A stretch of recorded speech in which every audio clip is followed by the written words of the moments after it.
Assalamualaikum warahmatullahi wabarakatuh. Selamat pagi, Om Swastiastu. Perkenalkan, nama saya Citra Sari Eku, nomor stambuk A221-17025. Saya mahasiswi PLP dari Universitas Tadulako dan saya ditugaskan melaksanakan PLP di SMA Negeri 3 Palu. Bagaimana kabarnya? Semoga baik-baik saja, tetap dalam lindungan Tuhan, jaga kesehatan, jaga imun, dan jaga iman. Oke, melalui video ini saya akan memberikan materi pembelajaran mengenai Kingdom Protista. Sebelum lanjut, saya akan menyampaikan tujuan dari pembelajaran kita pada saat ini, yaitu melalui pembelajaran kita pada saat ini, siswa diharapkan mampu mendeskripsikan ciri-ciri umum protista. Yang kedua, siswa diharapkan mampu mengidentifikasi ciri-ciri umum protista mirip jamur. Dan yang ketiga, diharapkan siswa mampu mendeskripsikan ciri-ciri umum jamur mirip alga. Nah, ada yang tahu mengapa kolam bisa berwarna hijau? Jika belum tahu, simak video ini sampai habis untuk memperoleh jawabannya. Baik, kita masuk ke materi kita. Yang pertama, pengertian protista. Kingdom protista adalah kingdom yang sederhana karena hanya tersusun atas satu sel, sehingga dapat dikelompokkan dalam kingdom sendiri. Tetapi, dalam kingdom protista ada juga yang multiseluler, namun sangat sederhana jika dibandingkan dengan organisme lainnya. Protista merupakan mikroorganisme eukariota yang bukan hewan, tumbuhan maupun jamur. Meskipun protista tidak dapat dikategorikan dalam kelompok hewan, tumbuhan maupun jamur, tetapi protista memiliki ciri yang mirip dengan ketiga kelompok tersebut. Sebagian besar protista hidup di air. Mengapa? Karena protista tidak memiliki pelindung untuk melindungi tubuhnya dari hawa yang kering. Pengklasifikasian protista terbagi atas 3. Yang pertama, protista mirip tumbuhan atau alga. Yang kedua, protista mirip jamur. Dan yang terakhir adalah protista mirip hewan. Yang kedua, ciri-ciri protista. Ciri-ciri protista yang pertama yaitu umumnya bersifat uniseluler. Apa yang dimaksud dengan uniseluler? Uniseluler artinya protista tersusun atas satu sel. Namun, ada beberapa protista yang bersifat multiseluler. Ciri protista yang kedua adalah tipe sel eukariotik. Protista memiliki membran inti, sehingga disebut bertipe sel eukariotik. Ciri protista yang ketiga adalah hidup bebas atau simbiosis. Kingdom protista hidup bebas dengan cara menguntungkan yang lainnya, tetapi juga dapat bersifat parasit. Nah, jika kingdom protista ini bersifat parasit, maka ia akan mengakibatkan banyak penyakit di sekitarnya. Ciri-ciri protista yang keempat adalah umumnya tempat hidupnya ada di tempat yang lembab atau hidup di air. Seperti yang sudah dijelaskan sebelumnya bahwa protista hidup di air. Protista ini bukan hanya hidup di air tawar, tetapi juga hidup di air laut. Protista yang hidup di laut sebagian besar bertindak sebagai fitoplankton yang merupakan kontributor utama dalam penyediaan energi jaring-jaring makanan. Ciri protista yang kelima yaitu bersifat aerob dan bersifat anaerob. Bersifat aerob dikarenakan protista memerlukan oksigen untuk proses respirasi yang bertempat pada mitokondria. Sedangkan bersifat anaerob dikarenakan protista tidak memerlukan oksigen untuk proses respirasi dengan bersimbiosis bersama bakteri yang bersifat aerob. Ciri protista yang keenam yaitu bersifat heterotrof. dikatakan bersifat heterotrof karena protista ini memperoleh makanan dengan cara mengabsorpsi molekul organik. Ciri protista yang ketujuh yaitu bersifat motil. Protista dikatakan bersifat motil karena ada sebagian protista yang memiliki alat gerak seperti flagel, silia, dan pseudopodia.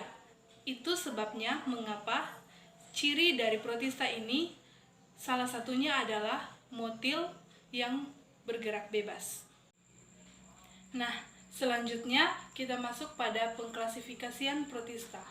Protista dikelompokkan dalam 3 kelompok. Yang pertama, protista mirip jamur. Yang kedua, protista mirip tumbuhan. Yang ketiga, protista mirip hewan. Namun, pada kesempatan kali ini, saya hanya akan menjelaskan 2 kelompok protista, yaitu protista mirip jamur dan protista mirip tumbuhan. Untuk protista mirip hewan, saya akan menjelaskan pada pertemuan berikutnya. Nah, yang pertama, protista mirip jamur. Gambar di samping ini salah satu contoh protista mirip jamur. Protista mirip jamur bersifat eukariotik, dapat menghasilkan spora, tidak memiliki klorofil, dan bersifat heterotrof. Protista mirip jamur ini dikelompokkan ke dalam 3 filum. Yang pertama, filum Myxomycota atau yang biasa disebut dengan jamur lendir. Yang kedua, Acrasiomycota. Yang ketiga, Oomycota. Nah, saya akan menjelaskan satu persatu. Yang pertama, filum Myxomycota atau jamur lendir. Myxomycota disebut juga jamur lendir plasmodial. Semua anggota Myxomycota bersifat heterotrof, dikarenakan filum ini tidak bisa berfotosintesis, sehingga tidak mampu untuk menghasilkan makanannya sendiri. Dalam siklus hidupnya, terdapat kumpulan sel amoeboid yang disebut plasmodium. Habitat Myxomycota biasanya ditemukan pada hutan basah, kayu lapuk, dan tanah yang lembab.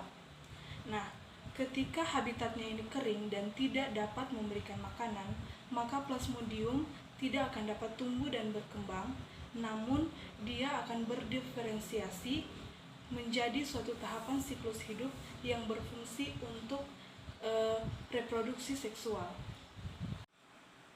Yang kedua, Acrasiomycota.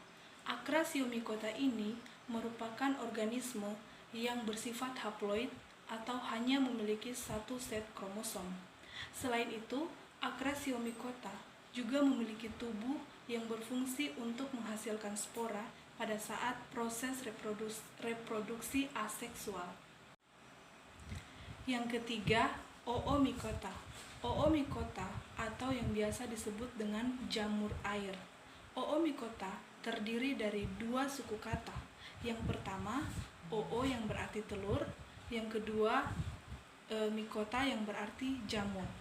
Sebagian besar Oomycota hidup sebagai pengurai dan sangat berperan penting di habitat perairan. Reproduksi Oomycota dapat terjadi secara aseksual maupun secara seksual.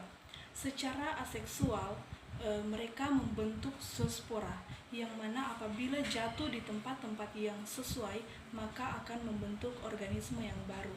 Sedangkan secara seksual terjadi melalui pertemuan gamet jantan dan gamet betina. Selanjutnya, protista mirip tumbuhan.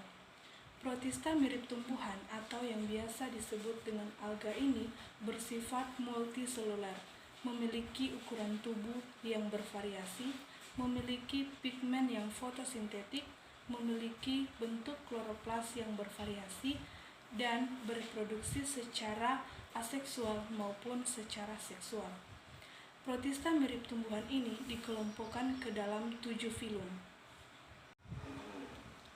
Yang pertama, filum Euglenophyta. Filum Euglenophyta merupakan organisme yang berflagela atau bulu cambuk dan memiliki kloroplas. Beberapa anggota dari filum Euglenophyta ini hidup secara autotrof atau dapat menghasilkan makanannya sendiri maupun secara heterotrof atau memburu makanan. Euglenophyta ini biasa ditemukan di perairan dan berkembang biak dengan cara membelah diri. Yang kedua, filum Chrysophyta. Filum Chrysophyta atau yang dikenal dengan alga emas ini merupakan organisme yang anggotanya memiliki variasi bentuk dan struktur. Habitatnya banyak di air tawar, tanah yang lembab, dan juga biasa ditemukan di lautan. Yang ketiga, filum Pyrophyta. Filum Pyrophyta atau yang dikenal dengan genggam api umumnya hidup sebagai organisme yang bersifat fotoautotrof, tetapi ada juga yang bersifat sebagai parasit. Yang keempat, filum Phaeophyta.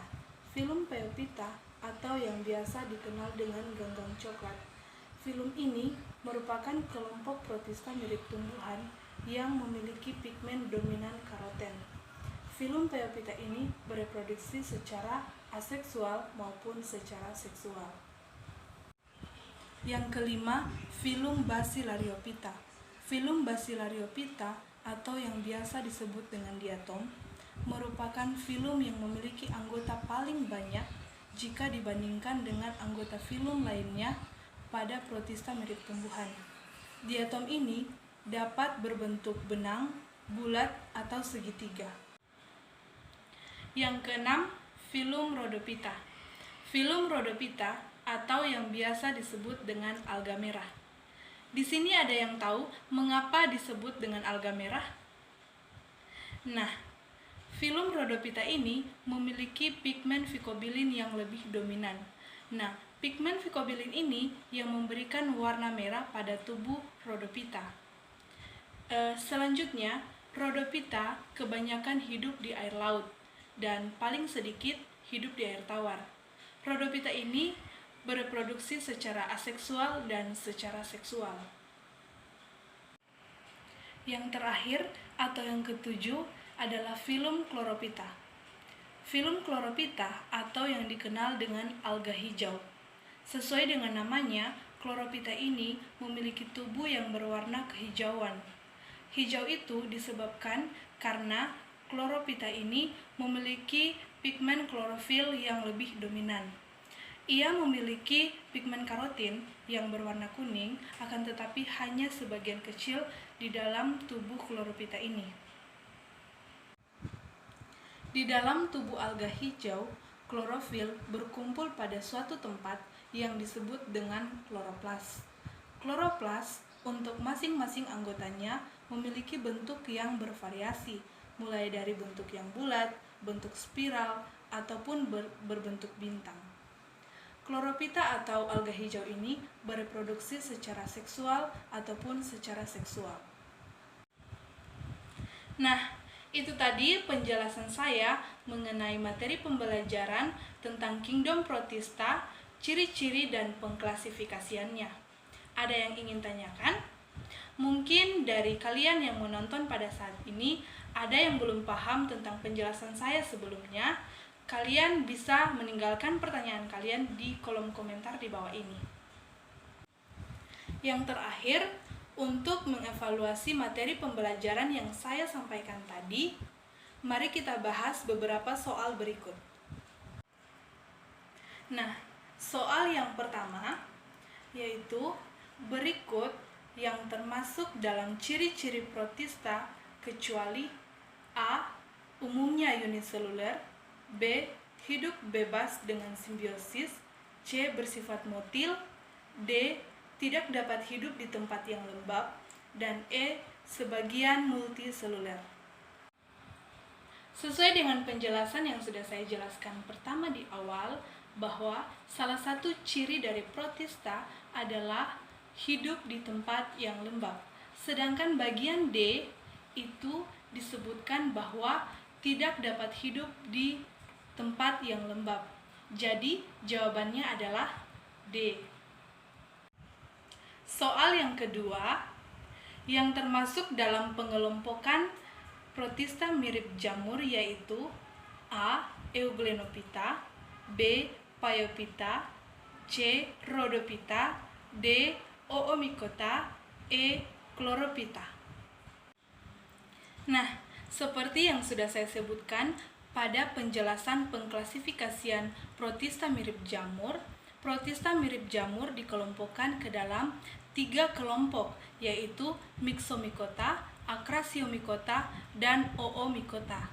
Jadi jawabannya adalah D, yaitu Oomycota. Jadi, kesimpulan dari materi pembelajaran hari ini yaitu Kingdom Protista merupakan organisme yang tersusun atas satu sel atau banyak sel dan memiliki membran inti. Kingdom Protista ini banyak hidup di perairan. Kingdom Protista ini berkembang biak secara aseksual dan secara seksual. Kingdom Protista ini juga dikelompokkan dalam 3 kelompok, yaitu protista mirip jamur, protista mirip tumbuhan, dan protista mirip hewan. Protista mirip jamur terbagi atas 3 filum, yaitu filum Acrasiomycota, filum Myxomycota, dan filum Oomycota. Protista mirip tumbuhan terbagi dalam 7 filum, yaitu Euglenophyta, Chrysophyta, Pyrophyta, Phaeophyta, Bacillariophyta, Rhodophyta, dan Chlorophyta. Demikian kesimpulan materi pembelajaran kita saat ini. Untuk materi selanjutnya, kita akan membahas tentang protista mirip hewan dan peran protista bagi kehidupan. Sekian video pembelajaran dari saya. Apabila terdapat kesalahan, mohon dimaafkan. Saya akhiri video pembelajaran ini. Wassalamualaikum warahmatullahi wabarakatuh dan selamat pagi.